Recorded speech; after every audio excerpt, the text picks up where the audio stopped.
Hello, Internet. The Morgan You Know podcast network presents Balls and Brew.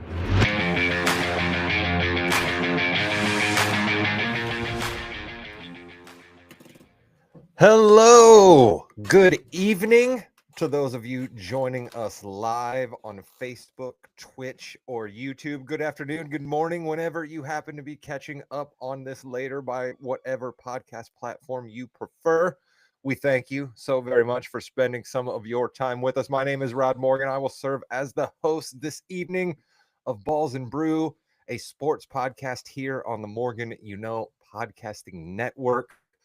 We looked all fancy coming in, and faithful listeners and watchers will know we did not look that way last week, and we did not look that way last week for one reason and one reason only. He's not allowed to leave us ever again. We absolutely fall apart without him here.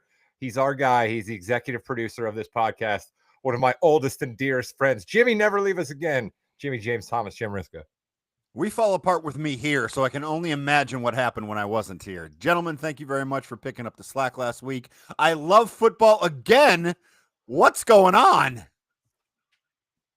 Jimmy loves football. You longtime listeners will know what that means. Up there in the corner, if you're watching, or down south, if you're me geographically, it's our old man. He's in Bloomington, Chris King. Chris, hello. Thank you, Jamie. And it's nice to see that Rod is trying to jump back on to the Colts fandom bandwagon, right? He shunned this team at the beginning of the year, and look at him now. Wearing trying to get back on this bandwagon. Jimmy, we should have started keeping track of all of the different things that Chris has said I have done to the Colts, because I believe shunned is a new one. So I at least appreciate that he is going to the thesaurus and pulling out new things that I've done to the Colts each week, but shunned is a new one. I think I'm very thesaurus, yeah, because he has access to one of those. He had to go down to the schoolhouse and ask the one-room schoolhouse teacher some words. Come on now, he can't read.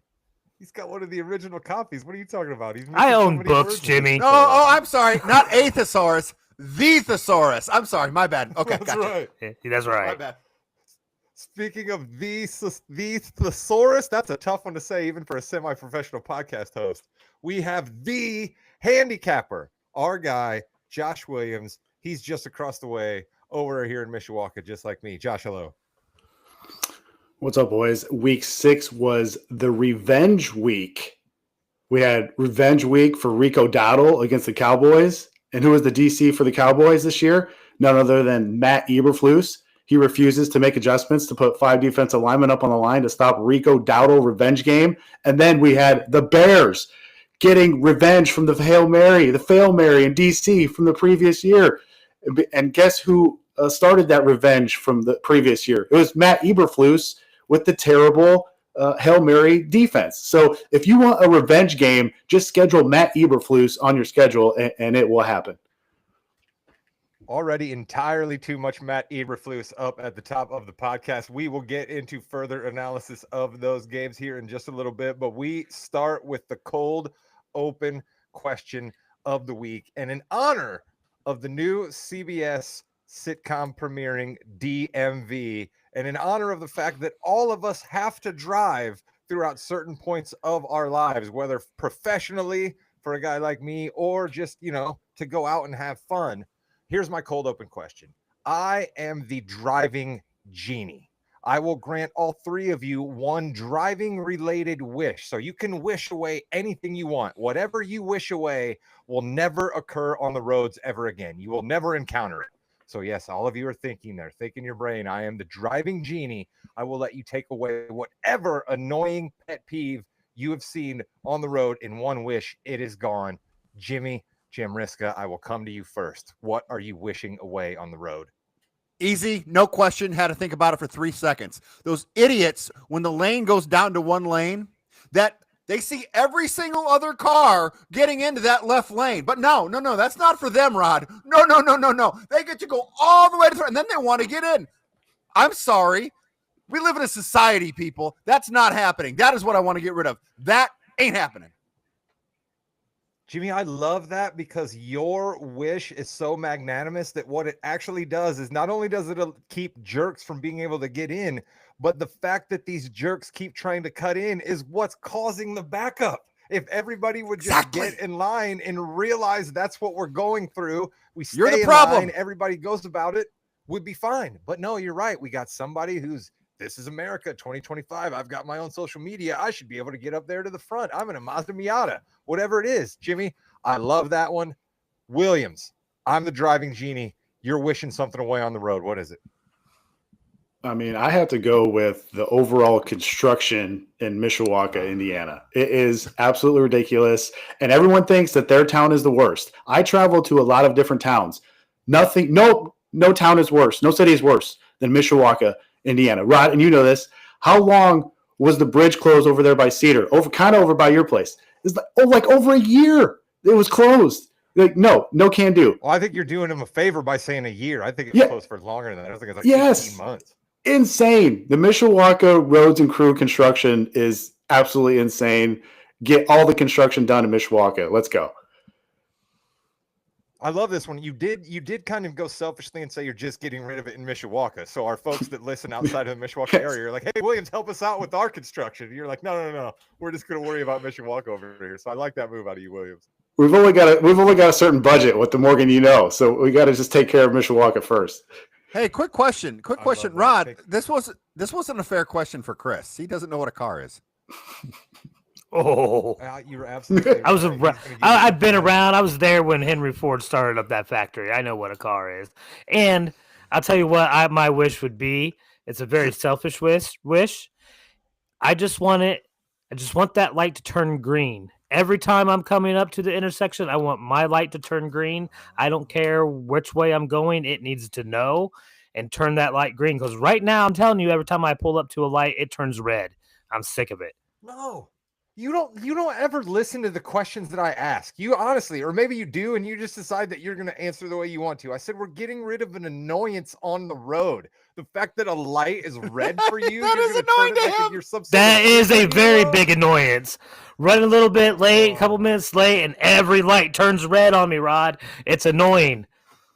Oh, that's absolutely terrible out of you. This is going to be a bang-up episode between you and I. That's absolutely terrible out of you. All right, here's the one that I am getting rid of, okay? And this one is something that I've only noticed recently. And I really don't have an explanation for it. I don't know why we're doing it. But why do people have to absolutely, just for lack of a better term, die to make right-hand turns now? Like, I just don't understand why people are coming to absolute complete stops in the lane of traffic before they then turn right. Don't they understand that their car will keep slowing down if they keep their foot on the brake as they're going into the turn? Have we all forgotten this? Are they not teaching it in driver's ed anymore? I do not understand why people are driving and then they basically, there's no one behind me. Who could possibly be behind me? I'm the only person on the road right now. Let me come to a complete stop here before I make this right-hand turn. Absolutely has to stop. Yeah, that's a good one. I got to say, I live in a city where there is nothing but no right turn on red or anything else like that. Get those out of there too. Right?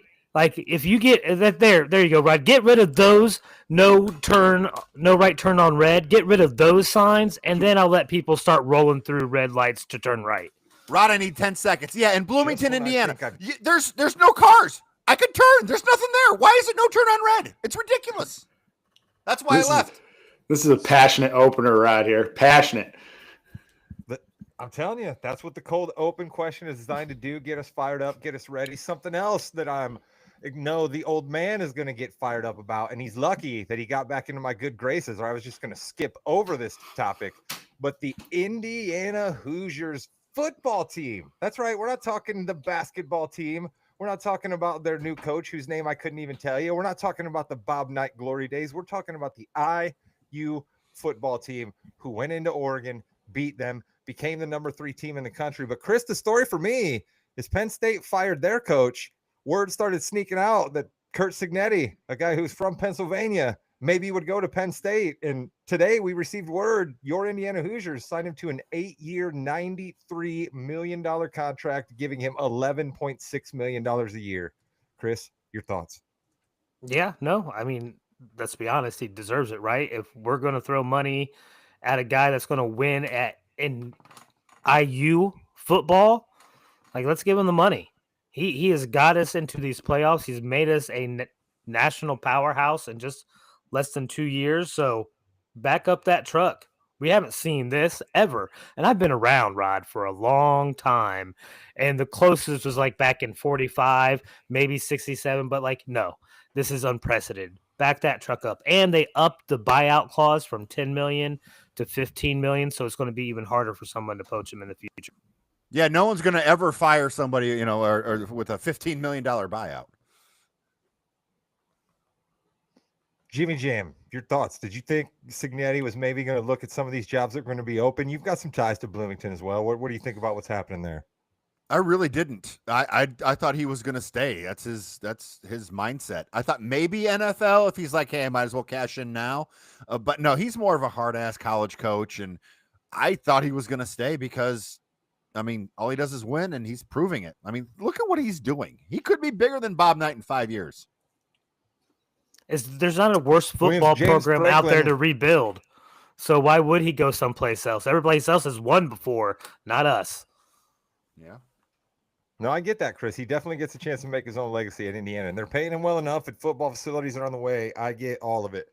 Williams, James Franklin hadn't beat 2 top 10 teams in over a decade at Penn State, and Curt Cignetti has done it in a year and a half at Indiana. I mean, how good is this coach? You're our guy about coaching. You follow college football a little closer than the rest of us. Like, how good Cignetti? Did you think maybe he was going to be having a wandering eye on the Hoosiers? Man, Cignetti is awesome. I think you could argue that this Oregon win was the best win of the year for any team going into and winning at Oregon. Nobody could have predicted that 2 years ago, IU going into Oregon. And they set up the schedule perfectly this year. They had an extra rest day to get prepared for Illinois, who back then was a top 10 team. IU destroyed them. They gave they worked the bye into the Oregon game to travel out there. And they also scheduled Penn State here in the future when Penn State was playing after the Ohio State game. Remember, Penn State was number 2 preseason college football. So there was some that thought that Penn State best chance was to beat Ohio State this year. If we get Penn State after they beat Ohio State, that's a huge letdown game for Penn State. Now, obviously, that's all changed because Franklin's gone and Penn State's quarterback is gone. But so that game is looking a lot easier now. So, yeah, I mean, if you go to the odds boards on DraftKings, IU's 4th right now to win the national championship. If you go to Mel Kiper's big board, guess who's number 1 overall pick? Mendoza, IU quarterback. We have the best coach in the nation. We have 3 pros at all levels on defense. We have 1 on defensive line, 1 at linebacker, 1 in the secondary. We have just an awesome atmosphere now in Bloomington. Why can't this team, when all these other teams don't really have an awesome quarterback, why can't this team with the best coach in the nation and a pretty damn good defense win the whole thing this year? Let's go, Hoosiers.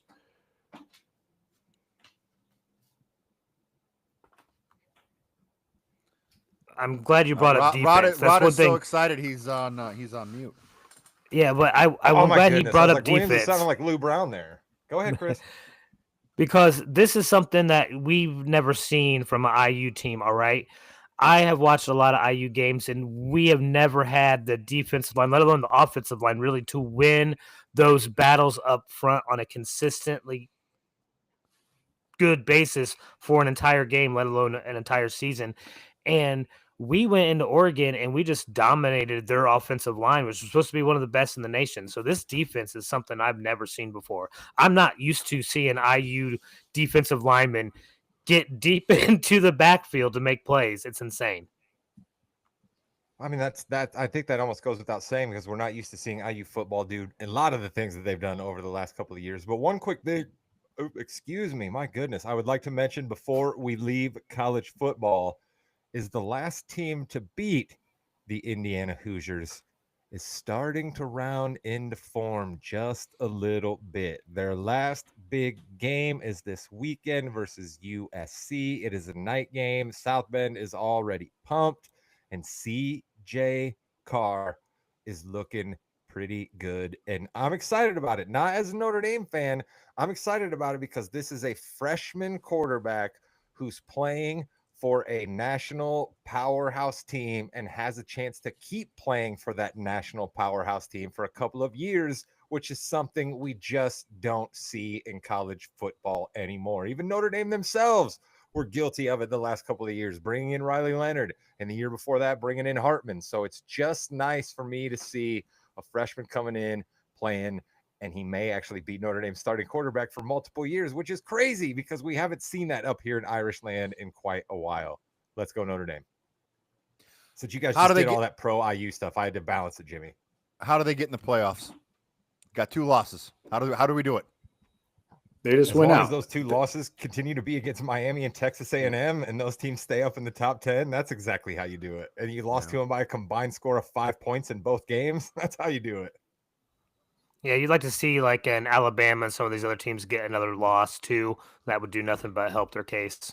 I don't know. Alabama's doing pretty well. We'll get to that when we need to get to that. Let's move on to the NFL because we got a few other things to get to after we talk NFL. Let's do a check-in on our teams around here. Chris made fun of me in the open, so our streak continues of him jabbing me about the Colts. But the Colts streak continues. But Jimmy, I'm going to start with you on something we texted about.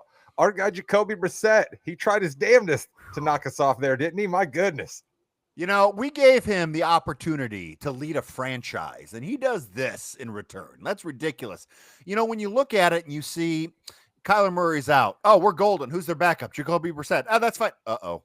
Revenge, and Williams was right on the other ones. This was almost there, too, because he turned into Tom Brady, honestly, against Peyton Manning and the Colts there. It was ridiculous that we almost lost to a team that didn't have – who was their running back? I think Chris was their running back. Yeah, I was troubling there for a little bit. Chris, your thoughts on the Colts continuing to look like one of the best teams in the AFC right now because the Bills lost again. Right? Yeah, no. It's amazing, right? Let's just revel in this moment. Let's enjoy every minute of it because I know all of you, this is shocking. I mean, I picked them to win their division, but I know all of you didn't. So I know this is shocking for a lot of people. So just enjoy this moment because who knows? But Indiana Jones and the Colts are getting it done, and I'm gonna keep enjoying this. They're scoring more points, Rod, than the Sheriff. All right, they're doing it better than Peyton Manning ever could. Is that unbelievable or what?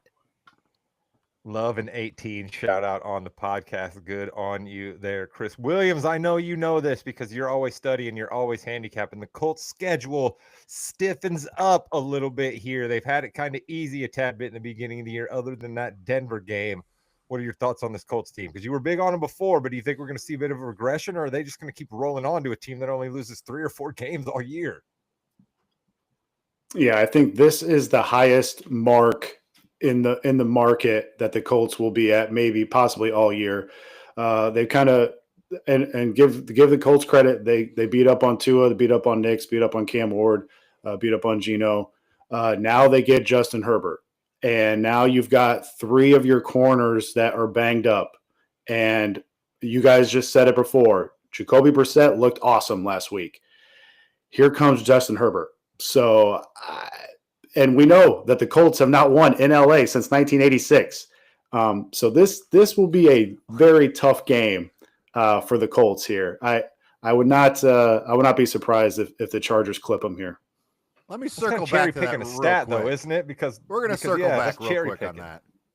Since 1986, they haven't won in LA. I wonder why, Williams. Yeah, that's cherry picking there. But I get it.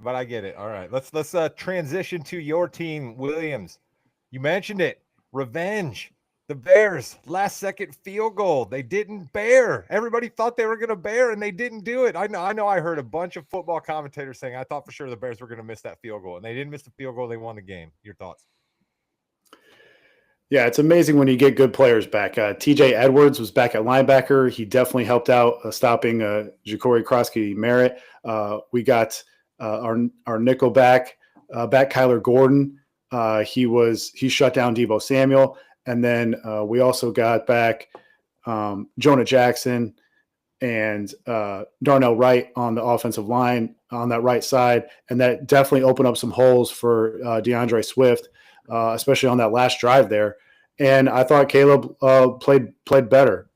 He did make a bad throw on one of the turnover worthy throws that could have been picked off, but man, that game was in the wet mist, and they took away that terrible call. That touchdown on Rome Odunze, I thought that was an awesome pass, awesome, even better catch by Rome. But yeah, I think the Bears did not play exceptionally well at all, just like the Raiders game. But the old Bears team would have found a way to lose those two games at the Raiders, at Washington. This Bears team found a way to win those games. Now the schedule opens up. They get the Saints. They get the Ravens. The Ravens are a mess right now, even though Lamar might come back. They get the Bengals. The Bengals are a mess right now. They will not see Burrow. They get the Giants in there at home. Then they got a revenge game with the Vikings. So all before Thanksgiving. So if they can go like 4-2 up here in these next 6 games to make a stretch run post Thanksgiving, this team is exciting finally, and they're finally playing some good football. Jimmy Jam, I wondered, defense looked a little bit better to me watching a good chunk of that game. I was excited to see our favorite squad playing a little bit better defense, but Williams did mention the miss there. How much do we attribute to the Bears D getting better, or the fact that it was a little tough to play offense on that night? Honestly, it was only tough, I think, in the fourth quarter, and that's the fumble obviously was the big one. And give it to the Bears. They took the ball away when they needed to. Their special teams, Jake Moody, who, by the way, is my face of the week. You know what? It's my thing. I'm going to do co-faces of the week, Jake Moody and DeAndre Swift. We need to make sure that we give Swift his credit. I think he had 167 total yards, ran like he was supposed to. And real quick, that's when you have a coach that knows there's an issue and spends 2 full weeks trying to figure out how to make the run game better. And he did. Also, shout out to Theo Benedict, the new left tackle from Canada. Excellent work. Nice. Jimmy, you did mention it there, your face. We'll get back to you for your heel here in just a second. But Chris, speaking of running, your Cowboys got run all over. Rico Dowdle revenge game. Your thoughts as a Cowboys fan? I mean, let's just have some focus, right? The dude's talking trash to your defense before the game, and you're not going to get fired up to stop him. Even a bad defense can get fired up to stop one guy, especially when that guy's a backup. It's frustrating because, again, we have a elite offense right now, but our defense is just sad. It's just really sad. Wow, Chris doesn't usually sound this defeated about his teams, Jimmy. I don't even want to say anything more about the Cowboys. Let's just move on and let you do your heel of the week. Yeah, it would be definitely horrible if someone made fun of the Cowboys that I'm trying to do right now. Heel of the week. I think we have to go to well, let's just show the Cowboys. As you can see, the helmet there is not very good. Heel of the week is going to be Justin Fields and Rod. This pains me. It pains me. Yeah. He had 45 yards passing on 9 of 17. There were 4 or 5 passes that just weren't accurate. If they were accurate, they would have been first downs. 31 yards rushing too, which is not good. And we'll talk about Aaron Glenn too. But if he's your starting quarterback, you need to use him. I mean, you can't be afraid to have your starting quarterback throw the ball, and he's afraid to have their starting quarterback throw the ball. It was pathetic and sad. Yeah, frankly, like the Jets should kind of just like be George Costanza at this point, right? You guys remember when Costanza was just like, I'm going to do the opposite. Like everything that I've ever thought in my life has led me to here, and that's been a complete mistake. So let me just do the absolute opposite and see if that works out better for me. I mean, what do the Jets have to lose at this point? what do they have to look back on through the first weeks of this year and be like, we did this well? The only thing they did well was, again, what I let cloud my judgment was Aaron Glenn ran and danced on the sideline. And you don't usually see that level of joy out of an NFL coach. And I thought that meant something. And clearly it meant absolutely nothing because the Jets are terrible. Williams, I know you have more on this with your Are You Serious? Quickly becoming one of the world's favorite segments. Yeah, just to follow up there with Fields, he had 9 sacks. He also had 9 completions. That's the first time that's happened since 2021 in the NFL. The QB who did it back then, Justin Fields. So Shut up. Ouch. But yeah, are you serious? I have Aaron Glenn on this one. Let's go back in time to the end of the first half over there in London with that brutal Broncos Jets game. The Jets have the ball on their own 38 at the end of the half. You fake a punt with 104 left. That's fine. But what the Jets did with that possession afterwards, that's what's mind-boggling, and not in a good way. They get the 1 yard for the first down on the fake. They use their second timeout. Then they run the ball. Then they go back to pass. Fields gets sacked. Then they throw a pass on 3rd and 7 for 6 yards. So it's 4th and 1 with 9 seconds left, and you still have a timeout left. You have 2 options. Either you try to pick up 8 to 10 yards for a field goal attempt, get a timeout, or you just chuck a Hail Mary. I mean, Justin Fields, that's one thing that he can do really well. He can throw it like 60 yards in the air. You chuck a Hail Mary to see if you can score a touchdown and maybe get a defensive PI. Instead, what does Aaron Glenn do? He runs the clock out, so Denver didn't even get the ball. They didn't even run a play. They didn't run a play. Aaron Glenn, are you serious? You were 0-5 going in. Now you're 0-6. Plus, we have yet another coach who is tipping his plays. I'll go honorable dismention here. Jets offensive coordinator Tanner Engstrom. When New York is in 21 personnel or 12 personnel, so that's 2 tight ends or a running back and a fullback, they are running it 83% of the time. When Garrett Wilson is out on the field, it's basically a pass play. And guess what? Garrett Wilson is hurt now. So what are the Jets going to do? They're just going to run it like 92% of the time with their 3 tight ends? I knew the Jets were going to be a train wreck this year. I did not expect this bad of a train wreck. Aaron Glenn, are you serious?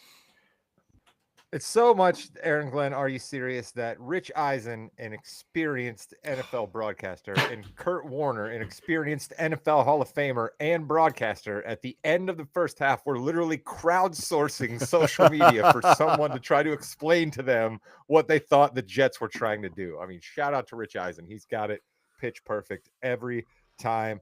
Heel and face, are you serious is done. You faithful listeners, and I mean you, Cleveland Crippler and Corey Nance, you guys know what is next. It's the favorite segment of the internet, soon to maybe be caught by Are You Serious, but the favorite segment of the internet, it's Chris's Leatherheads of the Week. Well, listen, since we've been piling on these last 2 segments, my honorable mention goes to the Denver Broncos defense, that unit as a whole. All right. 82 total yards of offense is what the Jets were able to do against that defense. All right. 9 sacks, like Williams mentioned. All right. A forced fumble. Like, it was just dominating. I know a lot of it has to do. Listen, if you want to, you can give Aaron Glenn and Justin Fields an assist for Denver Broncos defense to make it a little bit easier, but they get an honorable Sean mention Payton anyway. should have given them the game ball. He should have given them the game ball. Right, yep. Oh, Walk across to the great. stadium to give Glenn the game ball. He's like, "Thanks, Aaron. I appreciate it." That would have been awesome, dude. Sean Payton's troll enough to do it too. I swear he is. Right. But okay, this guy, the guy that we have nominated this week's Leatherhead, was actually nominated by Rod. I don't listen to him often, but when he makes a good, valid point, I will.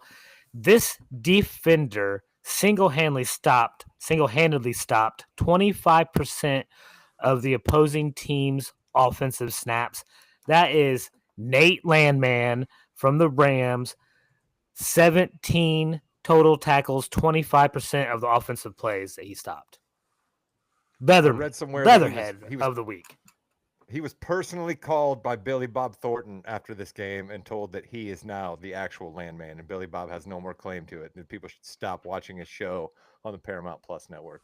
Shout out to those of you that even knew what I was talking about on that joke right there. Let's move. They're on recasting to- it, Rod. They're recasting it with Nate as the lead.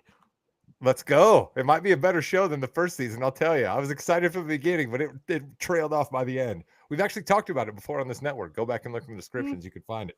Let's move on to our Williams picks against the spread. As he mentioned at the top, he was 1-1 last week. That's better than being 0-2, but we are still looking for that elusive 2-0 week. Williams, what do you got for us? Yeah, man, I got hurt last week when Fred Warner got hurt. When he was in the game for the Niners, the Bucs went punt, punt, punt. After he got hurt, the Bucs went touchdown, touchdown, touchdown. You think that guy means something to the Niners defense? And by the way, the Niners just terrible, brutal injury luck. So, yeah. Well, okay. Let's get back on track here. Week 7.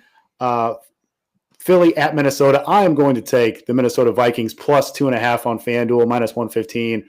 Vikes coming off a bye here. You got alert. You are betting on Carson Wentz. Alert. Yep. You are betting on Carson Wentz. We'll get to that in a second. Elite coaching staff here. One of the best home field advantages. O-line should be relatively healthy. Another week to get Jordan Addison back in the flow of the offense. You go to the Philly side. Jalen Carter's banged up. Eagles O-line's banged up. Their top corner, Quinyon Mitchell, is going to miss, which should mean some more open windows for Jefferson and Addison. If you haven't heard, those guys are pretty good.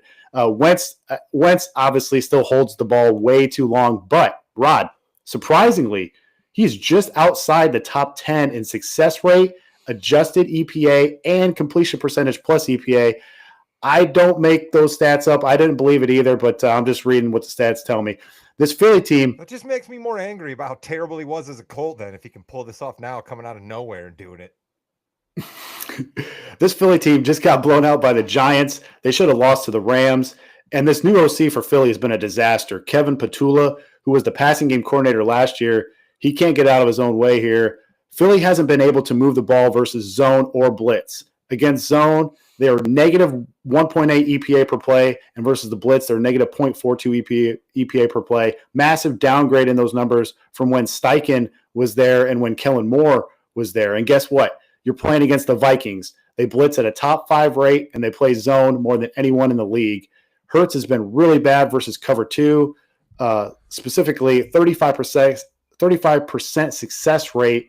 That success rate is dead last among all QBs in the league. Vikes play the most cover 2 in the league.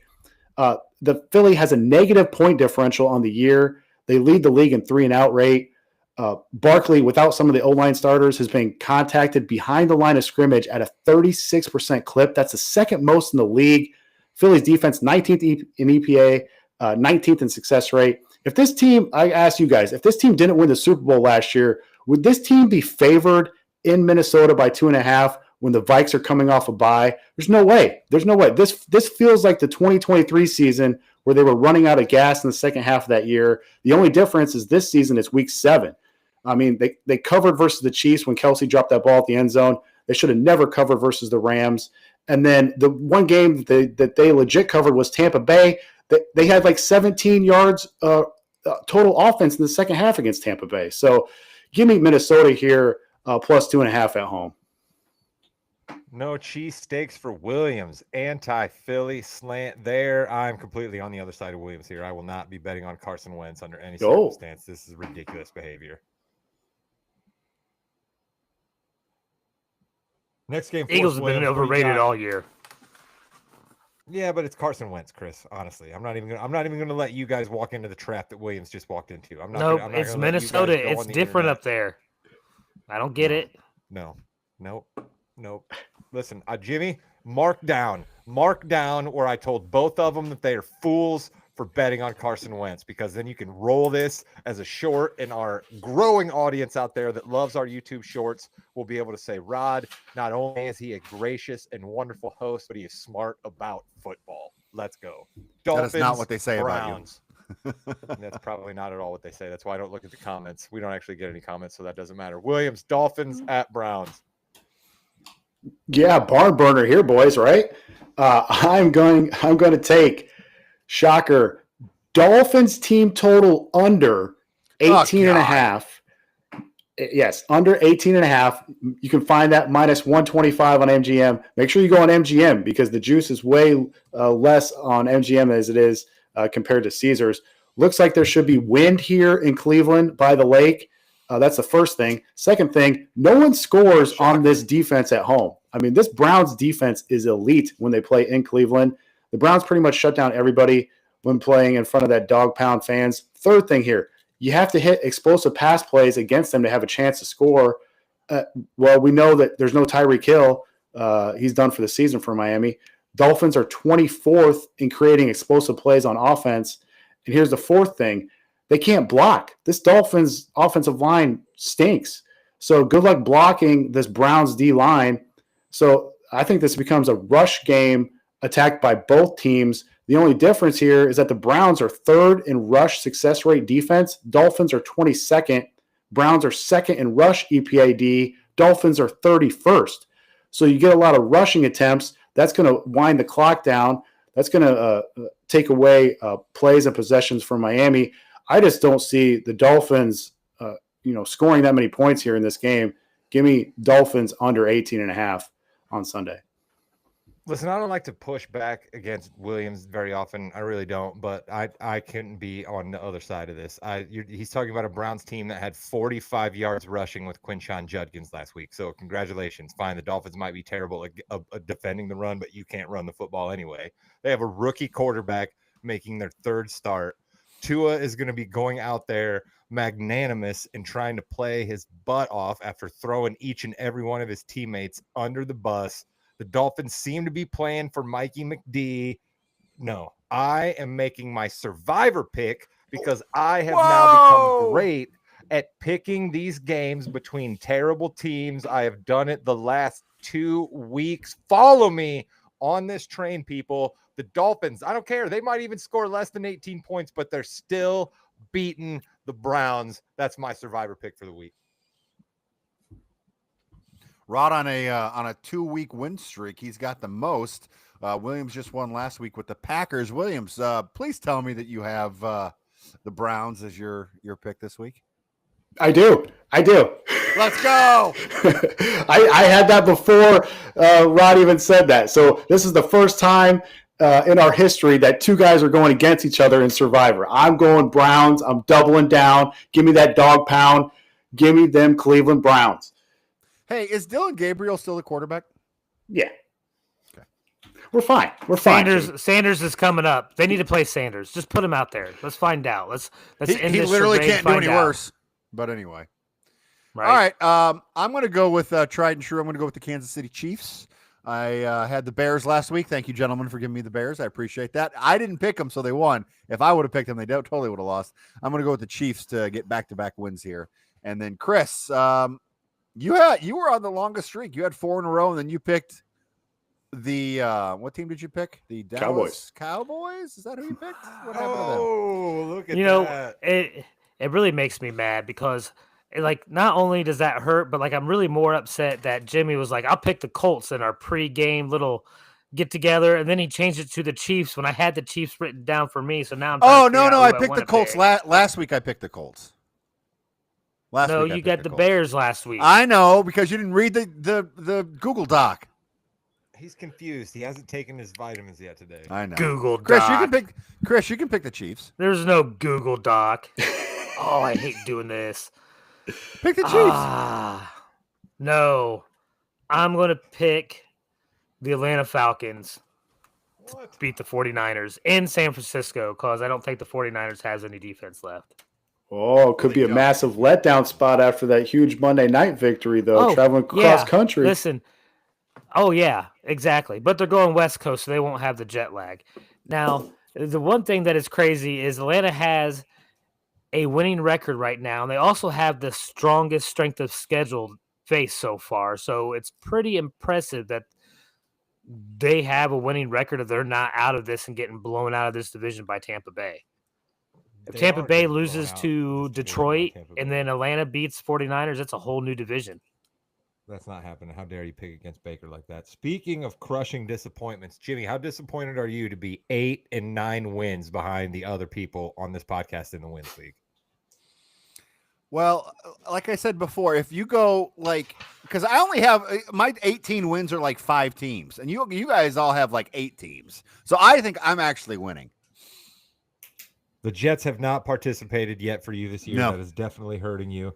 The Browns are definitely hurting you. The fact that you have the team that was the first coach fired this season. By the way, we didn't mention that. Brian Callahan, you were not really thought of. Sorry, bud. Not sure you're going to get another shot. Your dad was a good offensive line coach once upon a time, but not sure you were a good football coach. Nothing in Tennessee. Is his good dad still ever for the- employed too? No, his dad quit. Oh, his dad quit. Oh, Yeah. so the Callahan line is completely gone. So like the Yeah. one good thing about their team, the offensive line coach quit too. So there you go. Awesome. Yeah, he did. He had to go back to the factory. There was trouble there. Apparently the Callahan son was not quite running ship as tightly as it should have been. You know what I mean? That sounds an awful lot $500,000 like brake a pads movie. need to But be if you didn't sold catch- and made. If you didn't catch my math there, Williams has 25 wins. Chris has 25 wins, and I have 24 wins. The one thing we definitely wanted to happen this year was a much more competitive wins league, and we have gotten it through 6 weeks. So that is great. Jimmy, we hit 40 minutes for a pretty packed football show. Not bad for us right there. I think we did a pretty good job, and you know what? I think we have about 15 minutes more to go here pretty soon. We sure do. You NBA fans, stick around. Williams, we appreciate you. We'll see you next week, man. Go Irish. BSC. Welcome to the Fast Break, the fastest 15 minutes in the NBA. We had our gigantic draft last week. Still feeling pretty good about that. Gentlemen, 1 week from today, we've got NBA basketball. How excited are we? Actually, it's 1 week from yesterday, but whatever. Yeah, it's a whole new season. Let's go. Everyone's got hope, right? Everyone has hope, but there's one person who never has hope. We have our Raw Damnation of the week. Jimmy, thank you very much. You are right. It is the start of an NBA season, and I would like to be as excited as our good friend, the old man, Christopher King. But unfortunately, at certain points during this NBA season, Adam Silver and his cronies in the office in New York expect me to watch NBA games on the following platforms and networks, Jimmy. ABC, Okay. NBC, Sure. ESPN, Peacock, Amazon, NBA TV, and oh yeah, by the way, occasionally a game you want to watch is going to be on something called NBA League Pass. My goodness. Okay, I am 45 years old and certainly by this point understand the business of sports. I get that the huge NBA contract helps all teams in the league and the players with the salary cap. I get it, but man, do we have to spread it out across this many platforms? We have people that are fans of this league. I think of the dear, the sainted Bob Ryan. We expect Bob Ryan to be able to navigate Amazon Prime and Peacock this year. Come on. And then you got other people. It's just, we're going to have a story, Jimmy, after the first few days of the season where people are going to be losing their minds. It's no longer, it was like a rhythm. Thursday night, you knew TNT, boom, games. Wednesday night, you knew ESPN games. Friday night, ESPN games. Sunday afternoon, ESPN games. Finals on ABC. We knew it for like the last decade. We knew where to go to find games, and then the real hardcores could go to NBA League Pass. Now you got to have League Pass. You got to pay for Peacock. You got to be Amazon Prime. It's just, raw damnation to the league for spreading it too thin. So if you have League Pass, you still would have to get Amazon Prime? I believe so. If you want to watch the games that are then Amazon Prime exclusives. I know you need money, but it almost is like you have to have one like bundle of something that you can watch everything on. Oh wait, we had that. Now it's gone. I don't get it, Chris. I know, Chris, you have no idea, right? Well, let me be devil's advocate here, all right? Okay. Because I don't like that, right? I would much rather have easy access to watch the games I want to watch. You're Right, agreeing with and- us then. But So go ahead. this is what I'll say. Is it not a good thing for the brand of NBA, a league and a sport that we all love, to have this much juice to bring in the type of money that someone like Amazon's willing to pay to get a few exclusive games, or have this many different distribution networks vying for a piece of the pie. I mean, that means it's a valuable pie, right? That's good for the NBA, right?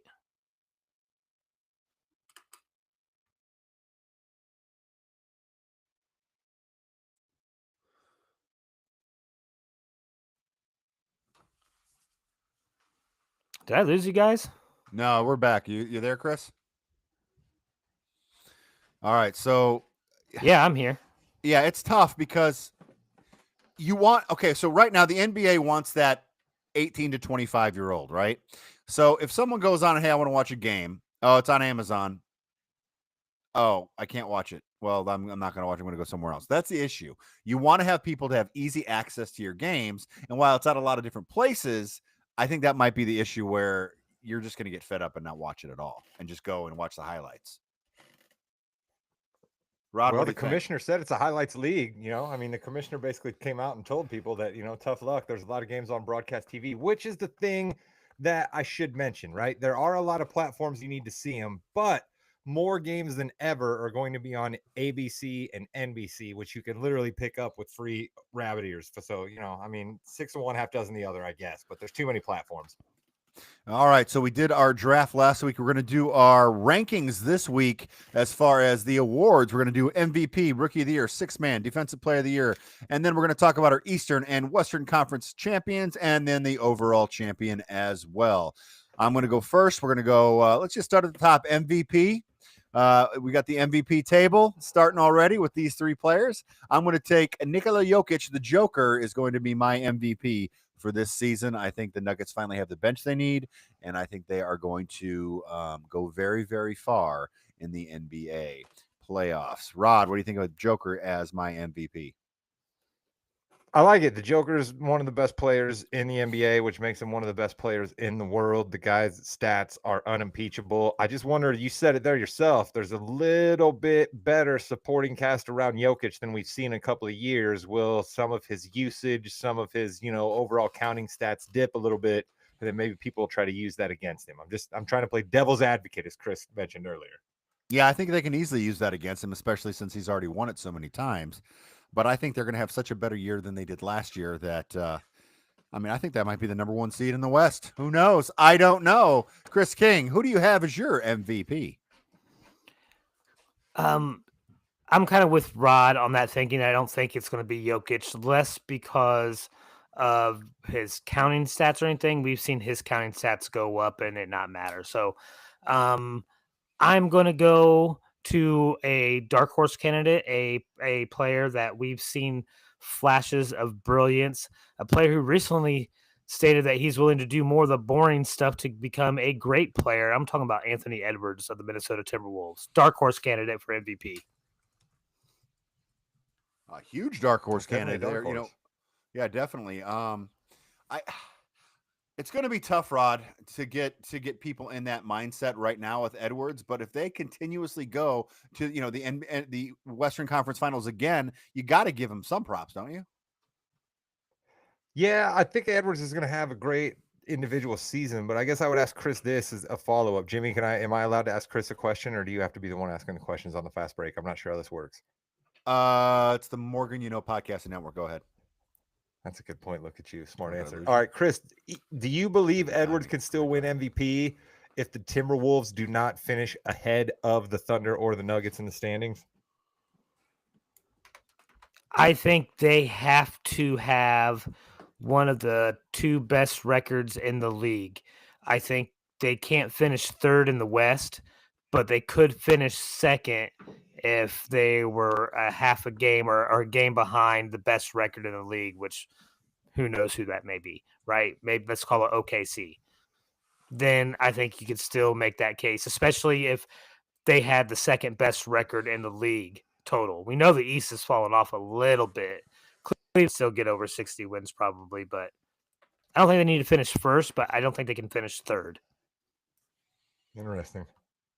Okay. Rod, MVP, who you got? I've got a team that I think a lot of people are counting out. I've got a guy that has actually put up huge statistical seasons the past couple of years, and he's sort of been forgotten about. I think the only way that my MVP pick goes wrong is if this team ends up being worse than I think, and they are as bad as the collective podcast illiterati thinks they will be, give me Giannis. Guys won it before. I think he's going to be on an absolute tear. He's going to basically get to do anything he wants to on the Bucks. They don't have great players, but what they do have is a little bit of shooting. You don't have anybody that you're going to write home about, but Gary Trent Jr. can knock down a jump shot. They got AJ Green, who they just re-signed to a contract extension, who can knock down a jump shot. So Porter Jr. played pretty well there last year. So they got some guys that can hit jump shots. I think Giannis is going to have darn near triple-double type stats. And if either the Cavs or the Knicks falter, and I kind of happen to think one of them might, Giannis is right there. And so I got Giannis. I think that's a good pick. Giannis apparently wants to be a Knick, so he might win that MVP for the New York Knicks. And that's how it goes wrong, right, Jimmy? If the Bucks yeah. end up being bad and he demands a trade out, I'm wrong. But if they hold it together, I think he's got a real shot. I don't understand why this stuff comes out now and not earlier in the summer when people could actually make these deals. To me, it seems like he doesn't really want to go, but he wants people to know that he knows that he can ask out if he wants to. Yeah, I mean, Giannis, I think right now he's fourth overall in the MVP voting. Jokic is second. Anthony Edwards is first. No one picked Shea as back-to-back. Are we not thinking back-to-back this year, guys? I'm not a big Shea fan, so I'll let my personal bias cloud me there. That's true. And if you want me to be 100% honest, I was not going to pick SGA or Giannis because they are both on my fantasy basketball team, and I'm not trying to jinx that. Okay, I understand. Making sure your picks they mean something, right? They mean something. Let's go to Rookie of the Year. The Rookie of the Year odds right now: Cooper Flagg is minus 220. Everyone else is in the plus with Ace Bailey, Trey Johnson, and Dylan Harper following him. I don't see a world where it's not Cooper Flagg as the Rookie of the Year, so I am going to pick Cooper Flagg as the Rookie of the Year. I think he's going to get all the momentum all the chances to gain momentum throughout the year as possible, especially without Kyrie there. So I think Cooper's going to win that. Chris, there's no way you didn't pick Cooper Flagg, right? Of course I picked Cooper Flagg because I'm always wrong on these, and I'm trying to jinx a fellow fantasy basketball player in our league, Wu-Tang. So, yes, Cooper Flagg, Rookie of the Year. Lock it down. How many trade requests have you gotten so far? I've gotten one. I haven't gotten one yet. That's awesome. I haven't gotten one yet. Yes, I got one there. Rod, Cooper Flagg, is he a clean sweep or no? No, he's not. I'm going to take the man you mentioned second, Ace Bailey. I only heard of this man, and then I watched some of preseason. I say man, and I mean man, capital M-A-N. This guy has himself an NBA body. And if you look back on some guys that have been NBA ready to go, it doesn't necessarily always have to do with their skills. It has to do with the guys who can actually play with men. And Ace Bailey can do that. And you want to talk about having a lot of room to do whatever. I'm not even sure Will Hardy gets to really call himself an NBA coach with the fact that Utah has not been concerned with winning games over the past 4 years, but he keeps getting contract extensions. So Ace Bailey's going to get the chance to rebound, to pass, to learn how to rotate on defense, to shoot threes, whatever. Ace, go do it. We've got nothing going on here in Utah. And I just think that, yes, no Kyrie, but there's still a lot of guys on the Mavericks that would like to get the basketball. So, and Cooper's a guy who will play team concept. And I just worry that his counting stats won't be enough for a lot of the voters in Rookie of the Year.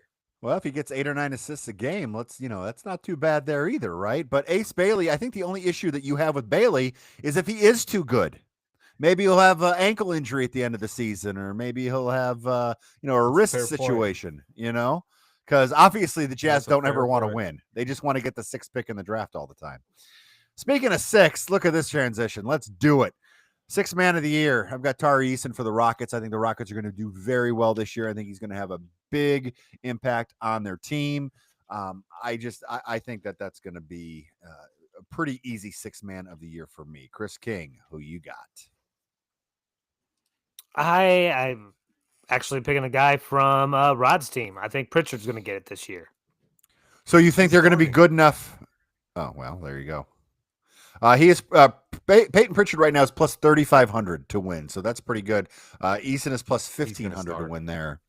Yeah, he may start for the Celtics because the Celtics need Really? players. You think he's going to Yeah. start? He's going to start. I do. I think he's going to start. I think him, Derek, Jalen, they're all three of those guys. So is Anthony coming off the bench then? Yes, because I think the Celtics know he might not necessarily be there all year long. Gotcha. And Joe wants Rod. somebody that can play defense. Rod, who you got? My pick for sixth man of the year. Go New York, go New York, go. Go New York, go New York, go. Josh Hart will be sixth man of the year. Voters will finally embrace the fact that a high efficiency, a guy that comes off the bench and affects winning and losing in a lot of different ways because he has the boost of the New York market behind him. So give me Josh Hart, who's now not going to start because Mitchell Robinson's going to go in because the NBA is back to the big man, Jimmy. Something that'll probably come up on a theme as a few of our shows as we go through the season. All right. Okay. So Tari Eason is my sixth man. Josh Hart Isn't is Rod's sixth isn't man. he playing with a splint on his Go ahead. finger right now? Isn't that what he's supposed to be doing for the rest of the year? I heard he's going to be wearing a splint the rest of the year. That just ups the character, makes people want to vote for him even more, Chris. And Chris picked I Peyton mean, Pritchard, if he's who's a successful, starter. yeah. Well, I mean, he's on my. We are mentioning way too many people on my fantasy team. All right, we need to stop this. Defensive player of the year, the man who grew, I believe, 2 inches over the summer. I think he's 7'7" now. Victor Wembanyama. This is unanimous. Chris? No, I was going to go a different way. But like he's going to swat everything away, right? So how do you vote? 3.5 blocks and 2 steals a game. Right, and I love stocks, but I don't want to vote for him. Game. He's going to be challenging David Robinson's epic fantasy season where Robinson had like 28 points, 15 rebounds, and 6.5 stocks a game. That's where Wemby's going to be. Right. And that's the thing. You get that many stocks. And they're not going to be able to give him MVP. It's still, so here's my thinking, Chris. They're not going to be able to give him MVP because the Spurs, like you said, aren't going to be good enough to garner MVP votes. So they're going to be like, well, he's going to win Defensive Player of the Year. This has got to be unanimous. Yeah, no. As much as I did want to nominate Giannis, I thought Giannis was going to step up his defense, especially his rim protection for the Bucks this year. I did. That's the one thing Miles Turner can do. I got to go with Victor. Okay, right? So you are picking Victor's defensive. Yeah, okay. If he stays healthy this whole year, I don't think he can give it to anybody else. All right. Now let's get into team activities here. We have our Eastern Conference champions. This is going to be kind of a battle of attrition here. We've got about 5 or 6 teams that can actually do it. But I think the New York Knicks, the new look New York Knicks with a new coach, a new system, some of the same players, but I think they're going to really do I think they're going to be rested. They're going to be ready to go. And I think the Knicks are going to go to the Eastern Conference, win the Eastern Conference and go to the finals. Rod Morgan. Jimmy, I love it. I'm totally with you. We have so many past examples throughout basketball and frankly other sports of a team that gets up to the edge, that establishes what they are, that establishes character, that builds up scars, and then a new guy comes in and it's a fresh new voice and it's fun again, and they absolutely win the championship. That is not quite where I am with the Knicks, but they're going to get to the championship. Go New York, go New York, go. And it pains me as a Pacers fan and a Celtics fan to talk the Knicks up, but the Eastern Conference is wide open for them. Chris. I mean, you're not wrong in that analysis, Rod, except that never happens in New York. That's the only problem. Like, when do they get a new coach and it changes and all of a sudden they win a championship? That doesn't happen. Not in New York. All right, true. It's going to be the Cavs. The Cavs were close last year. I think some unfortunate,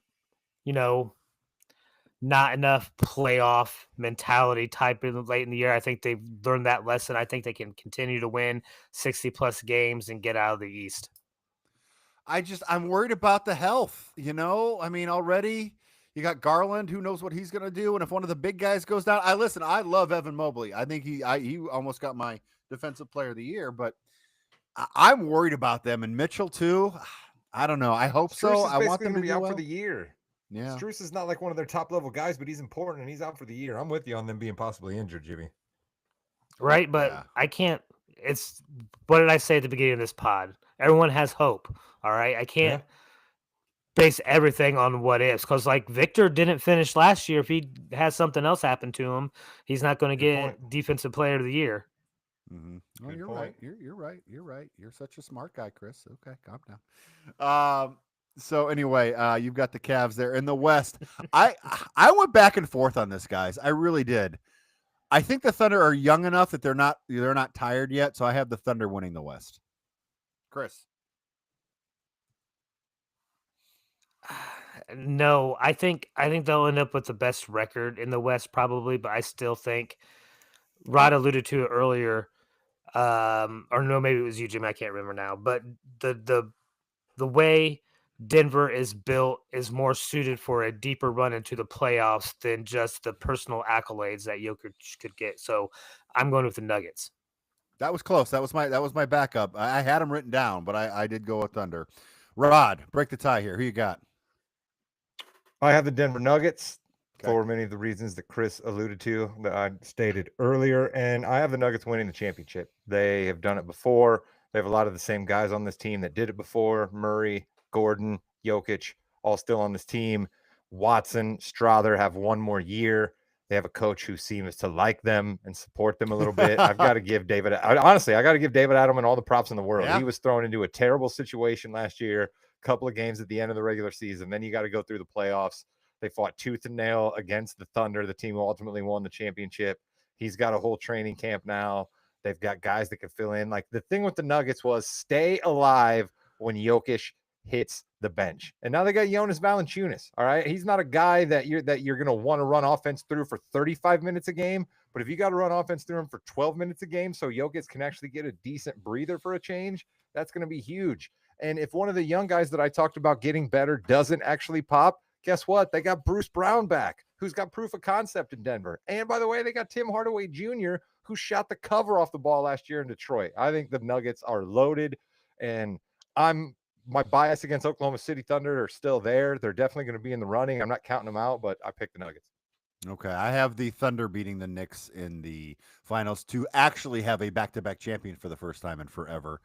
I think even with injuries that the Thunder can get through those and win the championship. You got to remember last year they didn't have a couple of their players for a very long time. The Jay Williams, that's a little nervous. I'm not going to lie on that. Chris, you have Nuggets and Cavs. Who you got? I got the Nuggets. I think the Cavs are going to get there, but going to have the same fate. It's kind of what Indiana did last year, right? It's probably going to make it an exciting series, but in the end, I think the Nuggets are just too much. All right, there you have it. I have my champion as the Thunder. Rod has the Nuggets, and Chris has the Nuggets as well. Before we leave for the Yeah We Know podcast, you're in the ring with Jimmy, Chris, and Rod. We need to do the Kings Hardwood Hierarchy, and then the trumpets would play normally. Give me a few minutes, okay? I'm only one man. All right, here we go. All right, Chris, who we got? All right, we're going to start with the King. All right, they are the King. We haven't even played a game yet, so they're still the King. They won the championship. All right, it's Oklahoma City. All right, anybody else says something different, they're giving you a whole bunch of BS. The problem is who is the second tier, because it's not the Pacers who came in second last year. Let's be honest. As much as I wanted to put them there because I'm a homer, I can't. So it's going to be the Nuggets, and then I got to put the Cavs, I think. Who's the jester to start the season? Jazz, Hornets, it's hard Wizards. I mean, listen, the Wizards, Pelicans. I think, have been permanent residents, and the magnificent of gestures that we created for them. So I don't know. I mean, we may not have a real gesture until like something big happens. Like you could make. What about the Pelicans for all the stuff they did? What about the Pelicans? All right, you guys can talk me into it. I'll let you choose this week, so you can be the Pelicans. Can be this week's gesture because they are a truthfully awful ran franchise. Can I also give you very quickly here, Jimmy? Can I give you the Portland Trailblazers, who next year will be paying Damian Lillard, Jeremy Grant, and who's the other one that's escaping me right now? Oh, Drew Holiday, $76 million. In the new second apron era of the NBA, those three will be making $76 million. Not ideal, Johnny. And that will do it for the fast break, the fastest 15 minutes in the NBA. Stay tuned for the Yeah We Know podcast. Like, comment, and subscribe. Goodbye, Internet.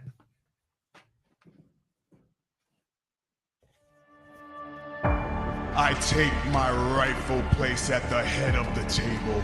Believe that.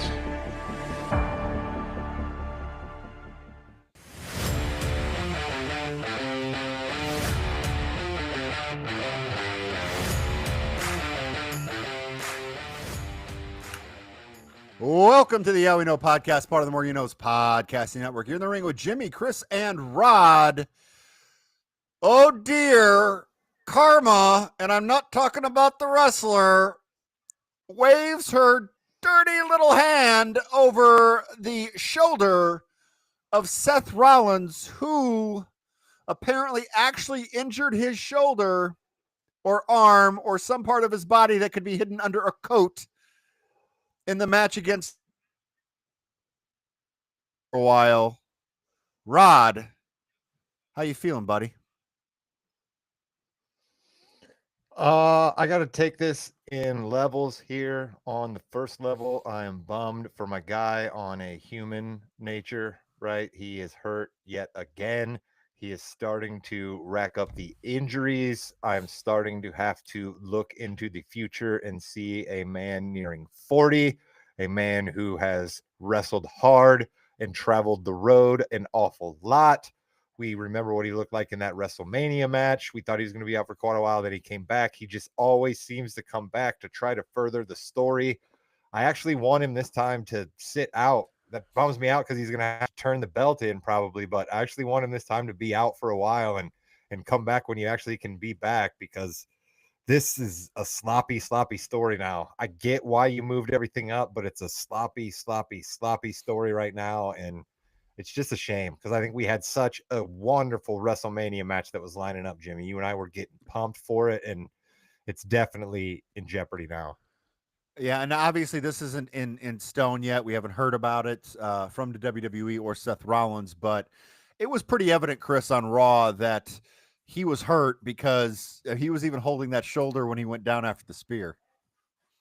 Pretty sure we have had this same conversation just, 6-7 months ago, all right, where we were upset that we were losing Seth for what could be an extended period of time, and it was unfortunate that he had injured his knee real bad. Are we 100% sure that this isn't a work? Because we were all fooled last time, and we thought it was legit, and it was going to be out for a long time, even though he had the briefcase still and everything else. We thought he was out. Do we know that this is not a work?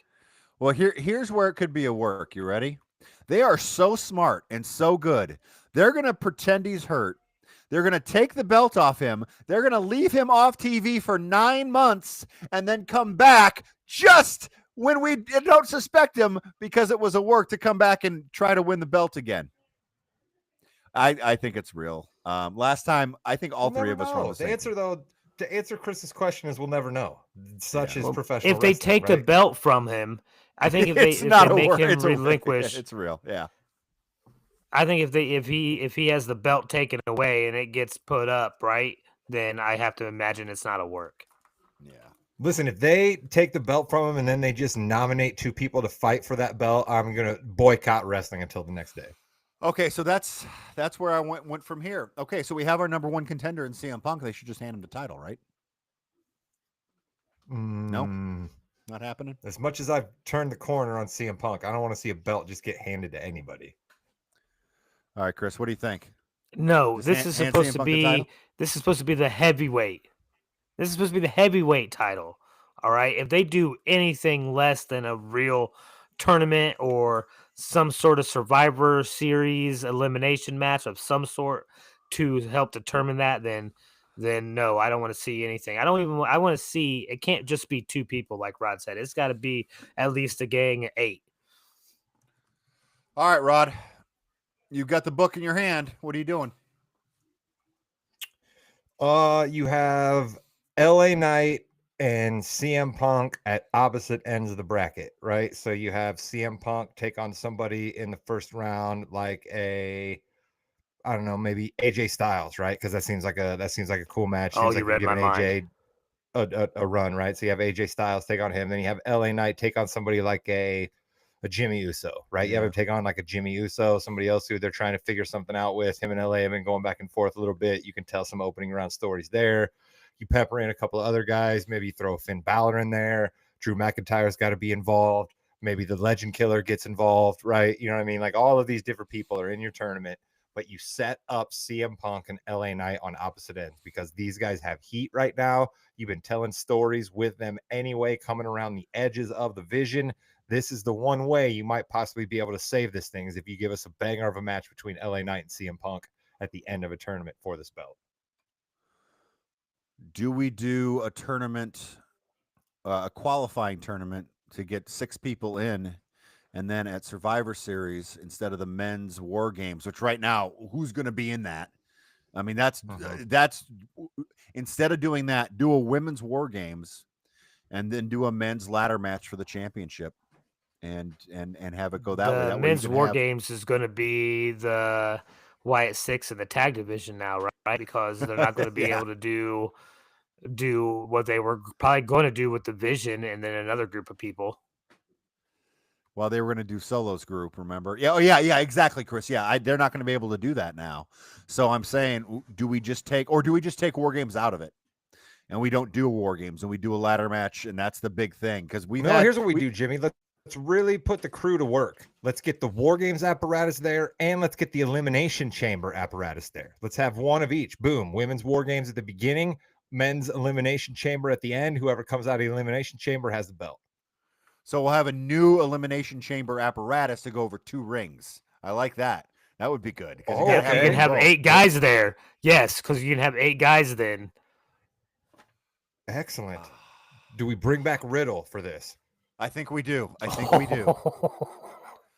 That was completely random, but okay. Yeah, so you have Randy Orton in there. I've seen him like he's been making the rounds. He's been making the rounds and proving why no real wrestling promotion has gone after him. That's what he's been doing recently, Jimmy. You've seen a lot of Riddle lately, haven't we now? Yes. So yeah, that's the thing that's the big news coming out of WWE right now. We had an 8 You're the a.m. fantasy Raw. booker here, Jimmy. Yeah. You're the fantasy booker. No. We're not moving away from this without you, the expert, who all of our diehard fans missed you last week when Chris and I did our best yeoman's work to try to preview a premium live event, and you weren't here. So you are the one that actually should be calling what happens here. Well, okay, we have CM Punk, Jimmy and Jay Uso, LA Knight, we have Breaker, and we have Bronson Reed, right? Breaker. 1, 2, 3, 4, 5, 6. That's You 6 didn't put right Chris's there. guy in there. I guess Chris's guy's on Well, another show. but technically. that's 6. Punk, Uso. What the heck is that? Knight, Breaker, and Reed. If we have those 6, I think ladder match is what you do because you can get everybody over.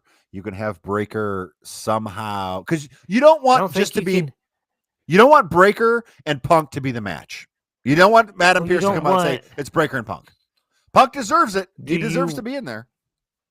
Do you want Reed and Breaker to also be fighting each other for the belt at that point either? Those are stories. Well, that's the story you tell in the match. You have that team together. You have to have Punk. The Usos are together. Usos, okay. Yeah. So, but they're gonna fight. But good guys are dumb. Remember, so they're all gonna fight. This way, you can bury Breaker underneath 15 ladders or whatever. You can handcuff Bronson Reed to something so they don't win for a reason. And then have Punk or one of the or Jay Uso could win again. Maybe Jimmy's going up for the title, and Jay hits him in the back. I think we add 2 more people to this to make it an even 8. I think you got to add Roman and Randy Orton. See, I don't think it's going to be Roman because I don't think they want him to be in the championship because if it's Roman, he's got to win. I don't think they want to do that yet. I like Orton. Not necessarily. not necessarily when you still have the whole Jimmy and Jay thing going on and the Usos bloodline. So there could be numerous ways that Roman doesn't get that win. Well, but it's not possible. We remember Yeah. the last thing Roman said was he told the Usos he didn't want to see him till Christmas. So I kind of think that means we're not going to see Roman Reigns until Christmas. They're so good together that they don't even have Thanksgiving. Okay, they just go right to Christmas. Yeah. So They I are would Samoan. do. Do you think they would? That was my thought. I would say I don't think they would practice Thanksgiving. They're Samoan. They live in Florida. What does that have anything to do with it? They do They're a lot gonna of do weird things- stuff in Florida, Jimmy. That's not really. Yeah. By the way, Pensacola is where Roman Reigns from. That's where I was last week. I didn't get to see him though, unfortunately. So I would do a ladder match. I would do a ladder match. I think that Right. I think that would be. I don't think that's as much fun personally. I'd rather make the crew work and get a double elimination chamber. Oh, that would be amazing. Yeah. That would be fun. awesome. But we'll see. But you're right. That won't happen. So we had an 8 a.m. Raw, which I thought was kind of fun on Monday, especially since no one was going to watch it until they found out what happened with that. But we got to talk about another injury. Which I think WWE Fatu. knew. Go ahead. Yeah, Jacob Fatu was out for a WWE long knew that. time. Jacob Fatu's out for a very long time. I don't know what it is, but he's going to be hurt, so that sucks. That's another really over guy that's going to be gone for a while. Man, it's just injuries. That's what man. happens It's when just- you're all it's- gas, no brakes. You're gonna get hurt. There you go. Let's talk about some pricing, shall we? It's our favorite thing to do, ticket pricing for John Cena's last event. I believe the nosebleeds were in the $250 range, even more than WrestlePalooza. The ringside were like $8,000. There were 50,000 people who wanted tickets I was gonna say for a 20-some thousand arena, but people in the 38 or 40,000 were still getting the opportunity to buy because, like us, they saw the prices and said no. I think the WWE might, after maybe 2 more pay-per-views, realize that this is not going to work. Although they're going to sell it out, so who am I kidding?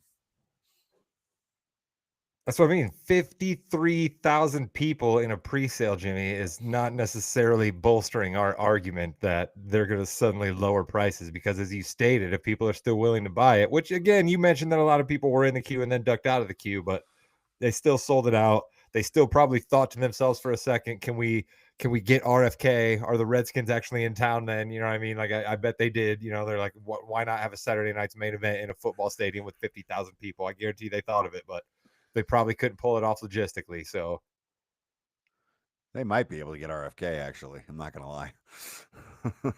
yeah, they certainly they seem like they'd be able to sell enough tickets for it. But Jimmy, here's my thing.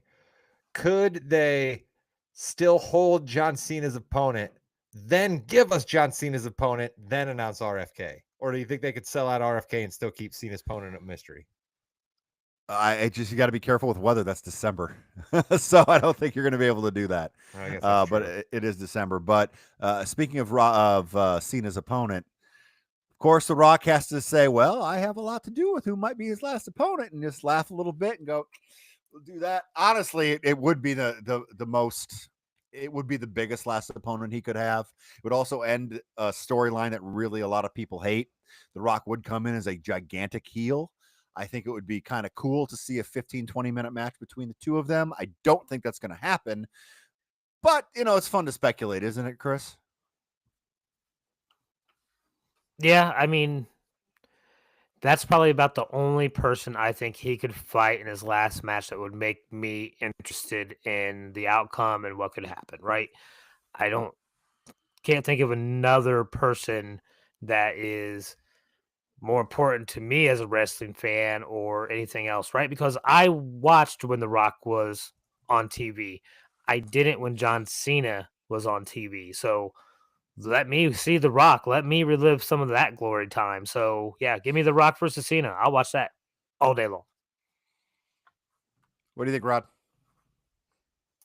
If you'll allow me here real quick, Jimmy, I'm going to do a bit of a victory lap / Rod damnation here a little bit. And I frankly struggle with these thoughts, but I still have to absolutely bring them out from time to time. Okay. And I thank you for giving me the platform to air it out. And I must admit, I completely lost what I was saying. What was Chris just talking about? The Rock. No, here's what it is. It's amazing to me that The Rock.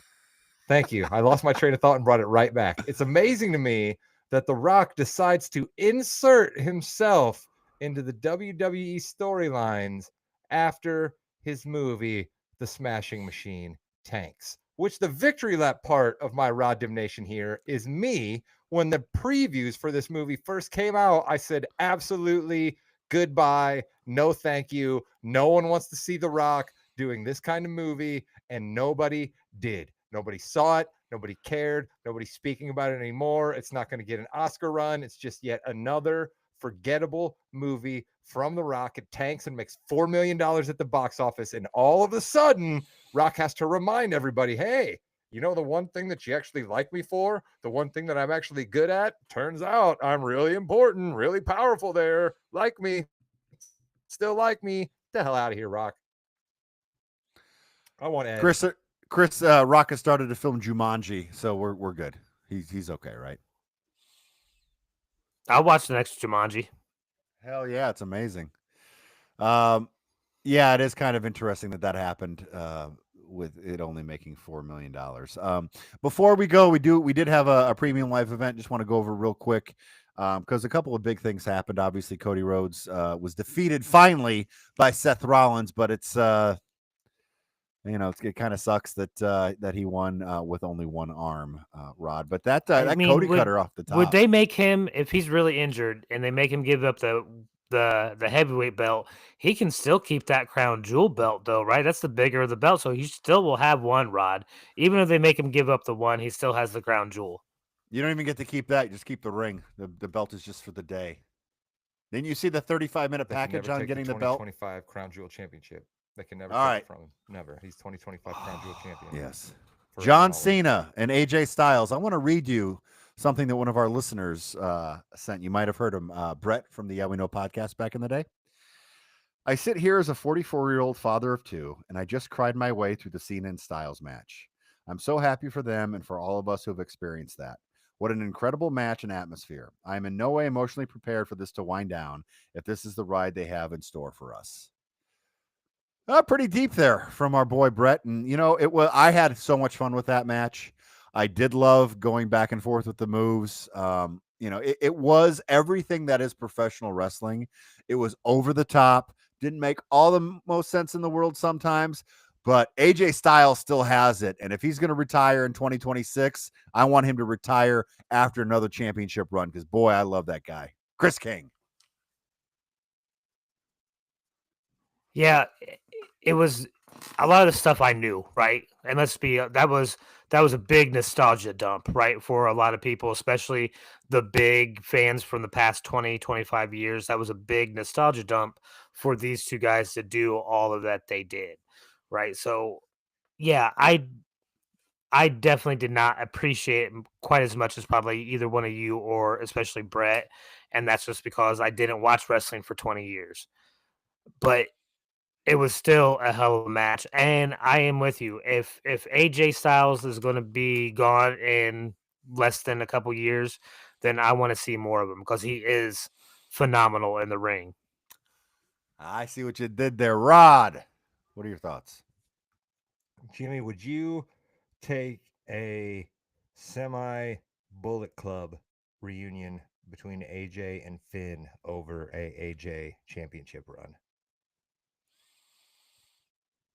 Well, AJ and Dragon Lee are together, so we have to. Man, that would be good too.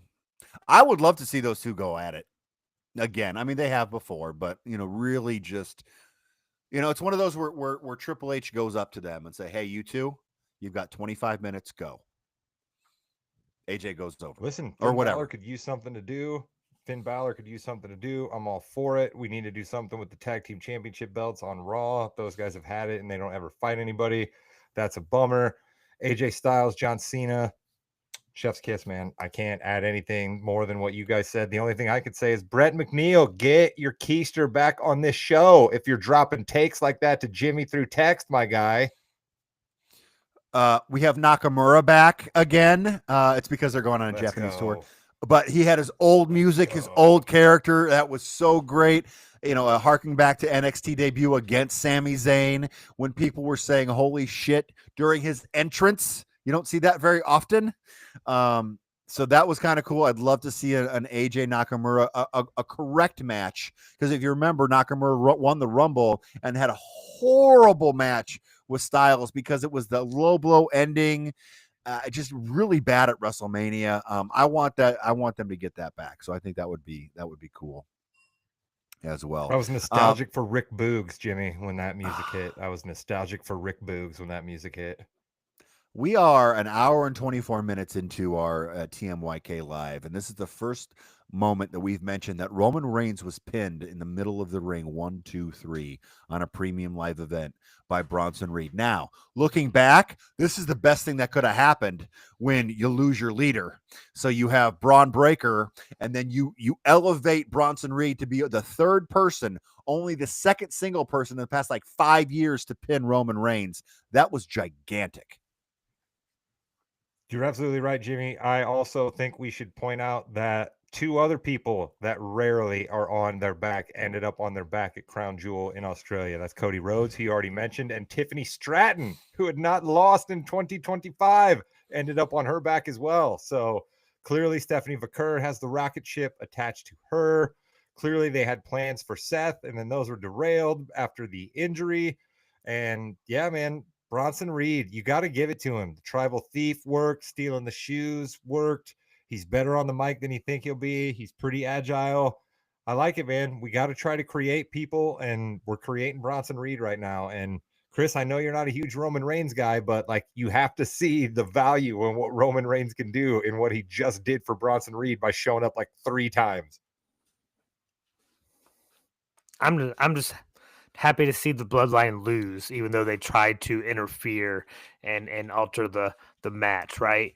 I thought for sure when I saw it, we talked about it, Rod. We went back and forth of what could happen, but in your deepest heart, did you think you were going to see Roman get pinned? No, that's what we said. I was like, I'd love to see Bronson win, but there's no chance Roman's on his back. That's what both of us said. It's crazy. Right. But we talked about the Usos coming in, and it was nice to see for once the Bloodline interfere and it not work out for Roman. That's a good point. Yeah, I mean, that match was long, about 10 minutes longer than it should have been. And then, of course, we had Rhea Ripley and Io Sky defeat the Kabuki Warriors, and I just love everything that's going on with this feud. I don't care whoever's wrestling, just go. Kairi Sane has done a little bit better here recently too, so that's really good to see her continue to grow and get back to where she needs to be. We have been going a long time, gentlemen. I do appreciate your time so much. I know you have to get up early and beat those red lights in Bloomington, Chris, right? Yeah, I got about 8 of them, and most of my turns end up being right, and I can't turn, Rod. Get rid of those no turn on red. And with that, you've been listening to the Yeah We Know podcast, part of the More You Know's podcasting network. You're in the ring with Jimmy, Chris, and Rod.